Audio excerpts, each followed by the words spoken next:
Ներկայացում, որը բեմադրեցինք 16 տարի։ Նախորդ էպիզոդում ես ձեզ պատմեցի, թե մենք ինչպես 16 տարի փորձեցինք բեմադրել Սերն ինչպես կինոյում ներկայացումը։ Եթե դեռ չեք դիտել նախորդ էպիզոդը, գնացեք, նայեք ու հետ եկեք, որովհետև այսօր ես ձեզ կբացահայտեմ, թե ովքեր են Սերն ինչպես կինոյում ներկայացման գլխավոր հերոսները։ Չէ, մինչև հիմա Արշուն ու Լուիզան չեն։ Ծանոթացեք, Մոհանա եւ Ավետ, կամ այլ կերպ ասած, Նիկա եւ Էմմա։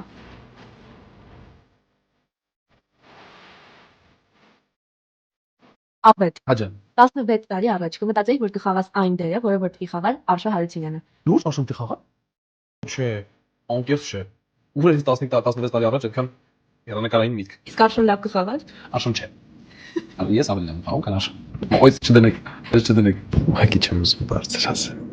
Լավ չէ խաղա, ես ավելի լավ խաղում։ Ինչպես խոստացել էի, կբացահայտեմ այն դերասանների անունները, ովքեր բեմին չեն խաղալու։ Ծանոթացեք, Լիլի եւ Էրնեստ, այսինքն Մհեր եւ Էրմինե։ Էմկա, ինչպիսին է զգացողությունները, երբ խաղում ես ներկայացում, բայց ոչ բեմին։ Դժվար։ Ավելի ուշադիր պետք է լինենք, որովհետև մի հատ տրոմակ ու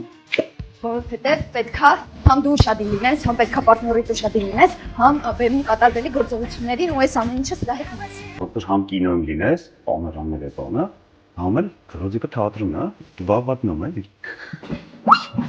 Հաստոպոբեր։ Քանի որ բեմում չեն, հիմա կպատմեմ եւ ցույց կտամ, թե որտեղ են խաղալու։ Խաղալ են այս սենյակում միաժամանակ գլխավոր դերակատարների հետ։ Այսինքն բեմում Ավետը եւ Մոհանան, այս սենյակում Մհերը եւ Էրմինեն խաղալու են նույն ներկայացումը միաժամանակ։ Իսկ մենք ներքևում ասեն տեսախցիկների միջոցով կտեսնենք, թե ինչ է կատարվում այս սենյակում։ Դե իսկ հաջորդ էպիզոդում կբացահայտեմ 16 տարի առաջ դեռ դպրոցական, բայց հիմա արդեն պրոֆեսիոնալ մեծ ռեժիսորին։ Դեսել Նավսյակի։